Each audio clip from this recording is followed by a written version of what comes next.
مسلمان میں اور آپ جس دور سے گزر رہے ہیں،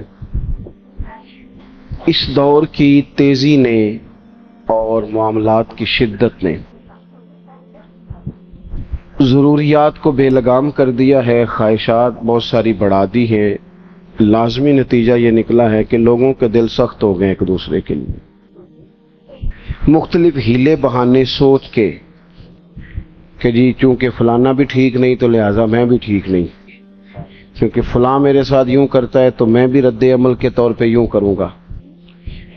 ہم بھی اپنے دلوں کو سخت کر لیتے ہیں۔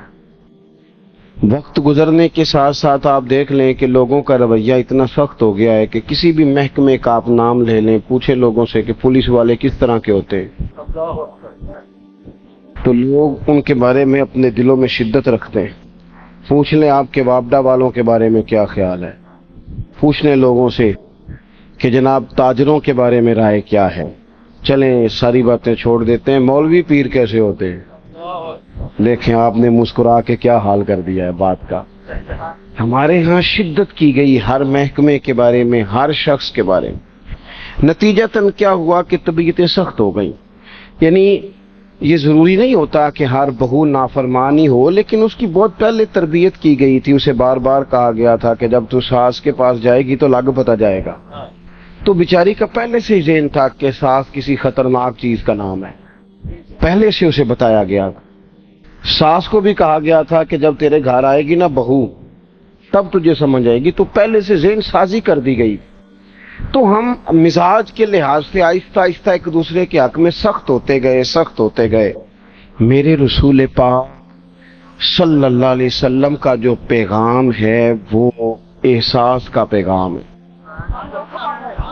کسی کا احساس کرنا، اپنے دل میں کسی شخص کے لیے گنجائش پیدا کرنا، مختلف چیزیں سوچ کر اچھے گمان کر کے رب کی مخلوق کے بارے میں بہترین رائے قائم، کسی بہترین اردو داں کا جملہ نہیں بلکہ یہ اللہ کا قرآن ہے۔ فرمایا مشکل میں تم ہو تو گراں میرے محبوب پہ گزرتا ہے۔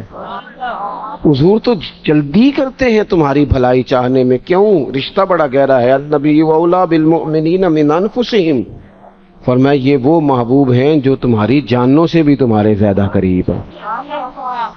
رسول کائنات صلی اللہ تعالی علیہ وآلہ وسلم امت کے حق میں نرم دل رکھتے، نرم۔ لوگ سمجھتے ہیں شاید کسی کا بھلا یہ ہوتا ہے اس کو 4 پیسے دے دیے جائیں، شاید اس کا بھلا یہ ہے کہ اسے نوکری پہ لگوا دیا جائے، شاید بھلا یہ ہے کہ اس شخص کو اگر کسی وہ مشکل میں آ گیا ہے تھانے کچہری کے معاملے میں تو وہاں اس کو سہولت دلا دی جائے، آسانی کر دی جائے، کسی کو مضبوط کر دیا جائے، تو یہ اس کے ساتھ بھلائی ہے۔ میرے رسول پاک صلی اللہ تعالی علیہ وسلم نے بتایا کہ میں نہ مکارم اخلاق کی تکمیل کے لیے آیا ہوں، میں تمہارا وہ نفع کرنے آیا ہوں کہ تمہارا دل ساری جگہوں سے ہٹا کے رب رسول کی طرف مائل کرنا، تمہاری طبیعتوں کے اندر جو سختی ہے اسے نرمی میں بدلنا ہے، تمہارے مزاجوں کے اندر جو بے لگام خواہشات ہیں انہیں شریعت اسلامیہ کی پابندی کی لگام دینی ہے۔ حضور سید عالم علیہ السلام نے لوگوں کی اصلاح کا جو دیکھے نا، اگر کسی گھر میں بگڑے بچے سنور جائے نا تو روٹی تھوڑی بھی ہو تو گزارا ہو جاتا ہے۔ اگر گھر والے اخلاقاً اتنے اعلیٰ ہوں، ایک دوسرے سے پیار کرتے ہوں تو تھوڑے پیسوں پر بھی وقت گزر جاتا ہے۔ رسول پاک کا دل دھڑکتا تھا، کس لیے؟ صرف اس لیے نہیں کہ لوگوں کو نوکریاں مل جائیں، مال مل جائے، لوگ جو ہیں ان کے گھر کشادہ ہو جائیں، بلکہ حضور کا دل دھڑکتا تھا کہ لوگ دوزخ سے بچ جائیں، جنت کی طرف ان کا سفر ہو جائے، ان کے دلوں سے حسد کو، تکبر کو، غرور کو، انا کو، خود پسندی کو، عجب کو نکال دیا جائے۔ یتلو علیکم آیاتنا ویزکیکم، ان کا تزکیہ کر دیا جائے، دل صاف کر دیے جائیں۔ رسول پاک صلی اللہ علیہ وسلم احساس کے ساتھ جاتے۔ ہمارے ہاں نا تبلیغ ہوتی ہے لیکن اس میں درد نہیں ہوتا، الا ماشاءاللہ، اچھے لوگوں کی بات نہیں کرتا۔ لو میرے جیسے آدمی نے تقریر کرنی ہے، گھنٹہ گزارنا ہی ہے، تو پھر بعض اوقات نفس کی خواہشیں غالب ہوتی ہیں تو وہ اصلاح سے زیادہ شوق داد لینے کا غالب آ جاتا ہے. وہ آپ کو پتہ ہے نا، وہ ہمارے ہاں پھر وہ نقیب محفل بیچارہ کبھی بھاگ کے ادھر چلا جاتا ہے، کبھی بھاگ کے ادھر آتا ہے، کہتا ہے میں نے جملہ دینا ہے. اب وہ ایسے لگتا ہے جملہ نہیں دینے لگا، کوئی ایٹم بم دینے لگا ہے، جس میں اتنی اسے پریشانی. ایک جملہ کہنے لگا، اسے سنبھال کے رکھنا، ضائع نہ کرنا، یہ نہ کرنا. وہ تو جملہ رہنے دے، تو آیت دے ہمیں کوئی قرآن پاک کی، تو ہمیں کوئی حدیث پاک سنا، تو شادی سی بات کر. یہ تو مطلب. اور پھر وہ داد کا اتنا شوق کہ جب تک سارے ہاتھ نہ کڑھیں، جب تک شمال جنوب والے نہ بول پڑیں، تب تک بات نہیں ہوگی. یہ کیسی بات ہوئی؟ اصلاح کے اندر تو آپ کا درد آپ کی زبان سے زیادہ اثر رکھتا ہے. اقبال کہنے لگے کہ بات جو دل سے نکلتی ہے اثر رکھتی ہے، پر تو نہیں، پر طاقت پرواز مگر رکھتی ہے. وہ تو اڑتی ہے، وہ تو اس کی تو پذیرائی ہوتی ہے اگر بات دل سے نکل رہی ہے تو. عزیز بھائی یاد رکھیے گا، حضور سید عالم علیہ السلام درد دل کے ساتھ دعوت دیتے لوگوں کو.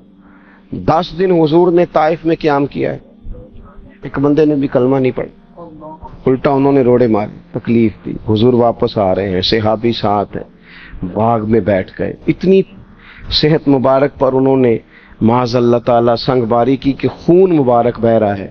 فوراً عرض گزار ہوئے، یا رسول اللہ صلی اللہ علیہ وسلم آپ دعا کر دیں یہ تباہ ہو جائیں.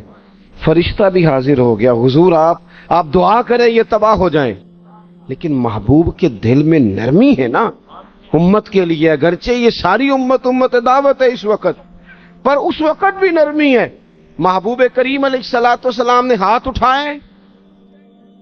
صحابی کہتے ہیں میرے دل میں خیال آیا اب یہ تباہ ہو ہی، میری طرف دیکھیں جی، اب یہ تباہ ہو ہی جائیں گے، اب کوئی نہیں بچا سکتا انہیں تباہ ہونے سے. لیکن حضور نے کیا کہا اے اللہ انہیں ہدایت دے دے، انہیں پتہ ہی نہیں یہ کیا کر رہے ہیں. فوراً عرض کی یا رسول اللہ ایک نے بھی کلمہ نہیں پڑھا، ایک نے بھی کلمہ نہیں پڑھا. کبھی پتھر مارنے کے والے کے لیے بھی دل میں احساس ہوتا ہے. ہمیں تو کسی نے کچھ بھی نہیں کہا، کوئی گالی نہیں دی، کچھ نہیں کہا، پر ہم سخت کیوں ہیں بھلا؟ وہ ہمارے پیچھے نہیں چلتا ہاتھ باندھ کے، جی میں ہاں نہیں ملاتا، تو ہمارا دل اس کے لیے سخت ہے. 2 ہی تو بندے ٹھیک ہے دنیا میں، ایک میں ٹھیک ہوں اور ایک جو میری ہاں میں ہاں ملائے پوری وہ ٹھیک ہے. دونوں ہاتھ باندھ کے پیچھے چلے، تیسرے کو میں کیسے ٹھیک ہونے دیتا ہوں؟ میرا مزاج ہی نہیں. اللہ ماشاءاللہ ہماری طبیعت ہی نہیں ہوتی ایسی. خدا کے بندو جب دل کشادہ ہوں، طبیعتیں کھلی ہوں، پھر اس طرح کا تھوڑی مزاج ہوتا ہے. کریم محبوب صلی اللہ علیہ وسلم سے عرض کی حضور ایک نے بھی نہیں کلمہ پڑھا اور پھر بھی آپ کے دل میں اتنی وسعت ہے، آپ ہدایت کی دعا کر رہے ہیں. 10 دن لگائے، ایک شخص بھی نہیں آ رہا. تو محبوب کیا فرمانے لگے؟ کریم فرمانے لگے مجھے پتہ ہے انہوں نے تکلیف دی ہے، ایک نے بھی کلمہ نہیں پڑھا، جلدی نہ پریشان ہو جایا کریں. کچھ لوگ جلدی کچے جملے بوئے، ساڈی قوم نہیں ٹھیک ہو سکتی جی، ایس مو لگتا کچھ نہیں ہو سکتا جی، یہ نہیں ٹھیک ہو سکتے، فلانے نہیں ٹھیک ہو سکتے.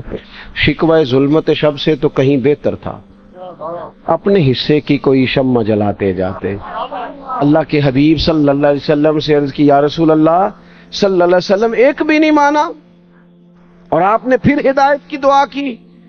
تو یہ میرے محبوب کا امید کا طریقہ ہے. کریم فرمانے لگے اگر آج یہ نہیں مانتے تو پھر بھی تباہی کی دعا نہیں کرنی. یہ نہیں مانتے تو ان کی آنے والی نسلیں مان جائیں گی، مان جائیں گے لوگ. اپنے دل میں جب آپ نرمی لے آتے، ہمارے نا